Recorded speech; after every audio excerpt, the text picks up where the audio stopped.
Today I wanted to talk about some things that anyone should know before they start as a growth operator. So I feel like a lot of my audience that I've brought in so far is more in the beginning stages than the advanced stages. So I want to talk to you guys about some just key points that I've come up with that you guys should know before you go too deep into growth operating, so you can figure out if this is a good business model for you and something that you want to put a lot of time into.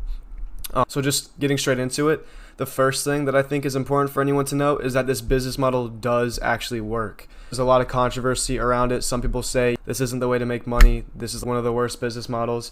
And there's always going to be arguments for either way for any but business model, really.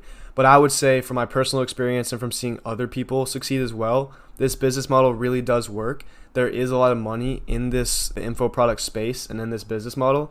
And I would say that off the bat is something that you don't need to be worried about. Basically, something that you got to understand is that any business model online, it's going to be able to work. It's just about, is it going to work for you? And are you going to get lucky, or are you going to put in the work?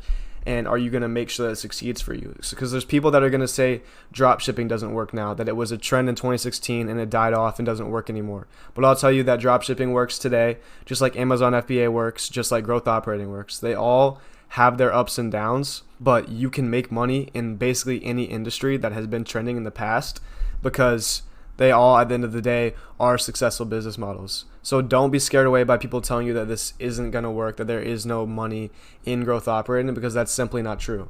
That's my first point. My second point is that you probably definitely need a mentor or some type of coaching, because there is so much that you have to learn in growth operating. I know I talked about this in a past video, but you have to know so many different skills: copywriting, sales, web design, basics of web design, but you need to be able to make a landing page. You need to know how to write email campaigns and copy for the website. You need to know how to set and close for high ticket sales. There's just a lot that goes into it. You have to have good relationships with your creators, with people, build a network. So there's a lot of different things that go into it. And I'll say from personal experience, if I didn't personally invest in a mentor, that's Pierre Corey. I'm sure most of you guys watching my channel know who he is. He's one of the biggest growth operators in the industry. And I invested in his mentorship, and it absolutely changed my life, right? I started growth operating back in February, and I basically saw no progress until I invested in the mentorship with Pierre. And it's not because I wasn't trying, it's because I didn't have the knowledge. I put in a ton of work between February and late May, and then when I invested in that program in May, everything changed. Within a month, I was with Kyle, one of my current creators, who changed the game for me. And since then, everything has just taken off and grown exponentially. I would say getting a mentor and investing in some type of coaching is almost mandatory. And I don't want that to scare you away, but put some funds aside and save up for a mentorship. It doesn't have to be some multiple $1,000 program. You can start lower, find someone that's going to sell it for lower and give you some good information, but you need someone there who's going to hold you accountable and then teach you the back end system and sales and just everything that you need to know to get into growth operating, because trying to learn it by yourself will probably end in failure or take a year or two for you to actually see results. And at that point, you're probably going to have given up. So that's my second point, is get a mentor, invest in yourself. If you believe in this business model and yourself, it shouldn't be a problem investing in a mentor. My third point is that you need to prioritize taking actions over planning. And what I mean by that is, I see a lot of people sit there and plan out who they want to outreach to, how they're going to do the back end, whether they're going to do low ticket, high ticket, mid ticket sales, a bunch of planning, Miro boards, Figma boards, all this random just planning and stuff like that. And I will say that planning is a waste of time if you're not taking actions. I'm not saying don't make a plan, but at the same time take action. So instead of putting together Miro boards like I did, I'm guilty of that back in the day. Back in February when I saw this, I just opened up Miro boards and I started just writing down big plans and big flow charts. And what you need to do instead is just outreach. Just go find creators, go watch YouTube videos, go talk to your mentor if you get one, and learn and take actions, because learning is an action. So instead of just sitting there planning, oh, I want to hit 10K a month, how can I do that? Let's plan out a niche. And then let's plan out this. Instead, go and outreach. Go and learn. Go and watch YouTube videos, but useful YouTube videos. Don't waste your time sitting there watching something that doesn't matter. It's all about actually taking actions and getting one step closer to your goal every day. So outreach to creators, learn the backend systems, actually educate yourself instead of just sitting there planning it. Do the actions or else you're never going to get anywhere. So that's number 3. And then number 4, to me, niche is everything. And that's a little bit controversial, but basically anyone that's in this space will tell you niche matters a ton. I would say number 1 niche to go for, without a doubt, is make money online creators. If you don't have that type of creator, it's going to be a little bit hard to actually make good money, actually get rich off of this.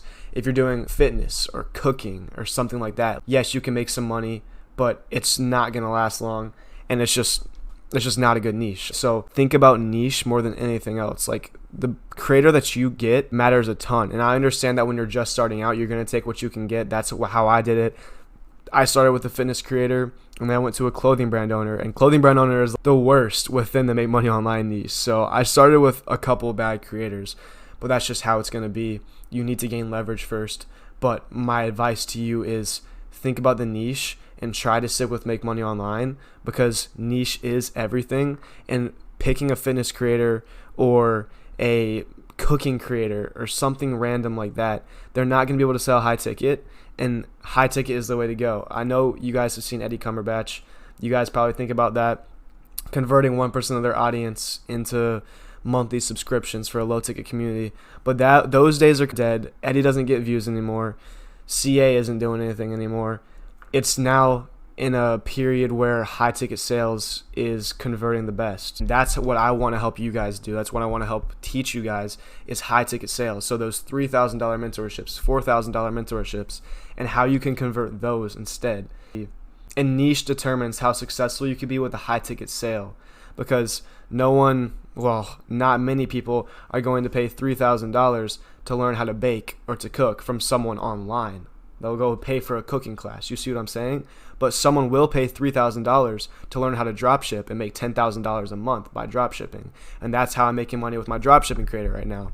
We've done $10,000 collected, $18,000 in contracts in the last 2 weeks. I'm probably going to make another video on that. But those are my 4 tips that you need to know before getting into growth operating. I want to make sure that you guys are making a good decision, right? Because there's a lot of options out there. I bounced around from business model to business model before I landed on growth operating. So I understand where you're at right now if you're looking to get into growth operating and you've tried other things in the past. So I just want you to be aware of your options and be aware of what comes with growth operating. With that being said, if you have any questions or if you want to learn from me personally and invest in a mentor, DM me on Instagram. I don't have an established offer or anything, but I am willing to help, and I do have some time to put aside for some students, and I have a couple right now. So if that's something you want to get into, my Instagram is linked in the description. And with that being said, thank you for watching the video, and I will see you guys in the next one. Peace.